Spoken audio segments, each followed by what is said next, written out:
熊本県有限会社産業機械です。いつもありがとうございます。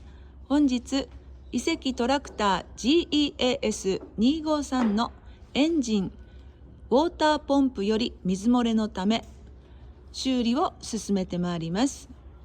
当社は農業機械の修理・販売・買取などを行っております。皆様からのご連絡をお待ちいたしております。今日も一日頑張ります。